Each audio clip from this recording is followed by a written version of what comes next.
Hey, what it do traders? I go by the name Steezy Banks, as you already know.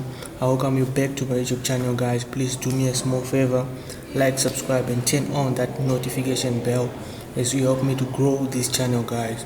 So today I'm going to analyze DXY, showing you the way I view the market, the way I see the market. So you have to subscribe for more educational videos. Yes, so let's get into it. Okay. So on DXY, let's head to 3 months time frame. That's the time frame that I use for my analysis. That's the first time frame that I check when I'm analyzing. So right now I'm opening my 3 months time frame. I think network is kind of low, but let's wait for it.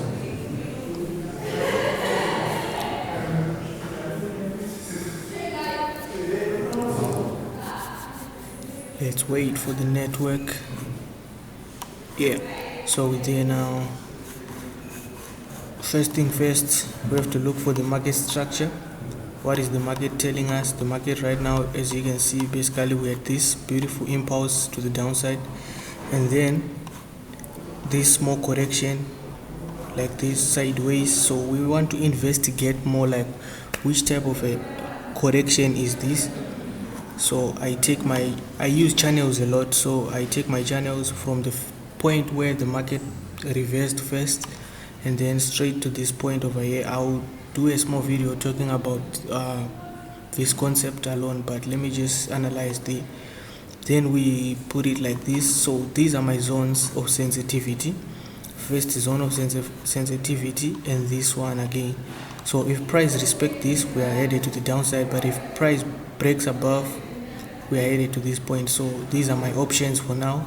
I'm looking at this area, at the in this area as well. So I need to see what is the market printing over here.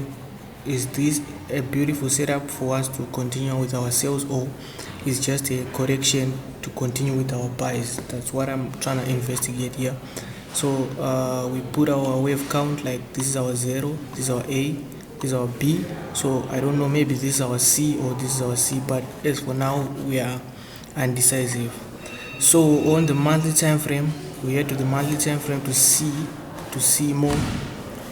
On the monthly time frame right now, we can see this is our invalidation zone, this low over here. If price breaks this low, it means the sales are now there on the higher time frame, but we don't wait for the like monthly time frame to break this low.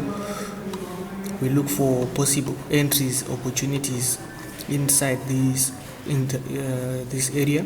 So here I can literally see market did break this structure, and we're headed to the premium zones inside of this structure. Let's switch to the weekly time frame to investigate even more, to go deep. Yeah, so as you can see, from this point up to this point, I can clearly and confidentially put my channel like this, as you can see for this. So what I'm looking for is something like this.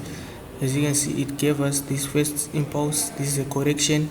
If it breaks below, this means we are headed like to the downside, but if it respects this channel, it means price is definitely going to push to the upside, then maybe get to the point that I was talking about over there. But let's still investigate more. Like for this scenario now, we can clearly see that the market is like at the resistance of the channel. So it basically means our first target is here and our second target is here. So we head to 1 day. On the daily time frame now, let's count the waves over here.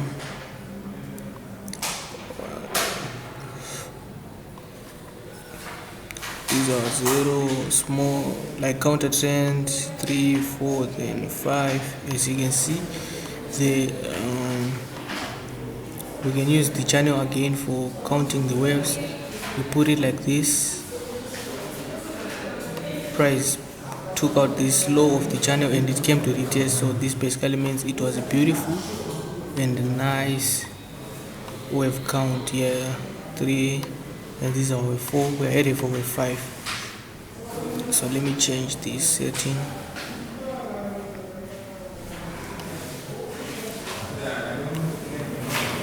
So as you can see, this is wave 1, wave 2, wave 3, wave 4, and wave 5. Here we can see price usually gave us our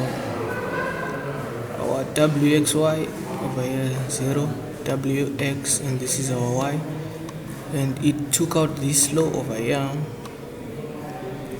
It took out this low, and this was our block of sensitivity. So this is how I work with my block of sensitivity. Let me just show you. Let's say we have a scenario of higher highs, higher lows, higher highs, higher lows, higher high. Then market breaks the low like this. After breaking the low, I expect price to pull back, right, for us to get an entry. So where the market should get is a point I call a zone of sensitivity. It's either we have indecision candle, something like this.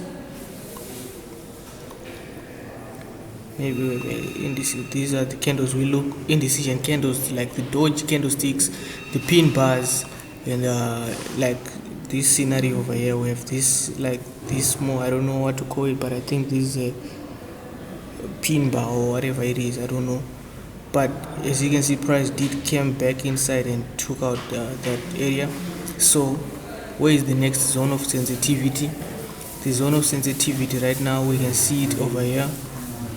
This small candle over here with an indecision candle, so price has to pull back to these areas and drop to the downside as well. So on the 4-hour time frame, we can even modify it like on this indecision candlestick. This is the indecision candlestick. So we are waiting for price to pull back to that areas. It took out this low. Yes, so we can even put our channel on this area like this. So price is literally going to get to this area, then drop, or it will drop, then wait for the next possible move. But as for now, I don't have any entry valid. So let's go on to 1 hour. On the 1 hour now, we are still waiting for price to get to this area. So literally this is how I view the market, but I want to see something like a zigzag ABC, then to the downside like this. So this is what I'm trying to like see on this time frame. But if it gives me a possible entry for the buy, like if it breaks this high and retests, I'll buy up to this area. But it's still a risk. It's a risk setup though. But yeah, it is what it is, guys. I hope you find value in this small charts. Please subscribe. Peace.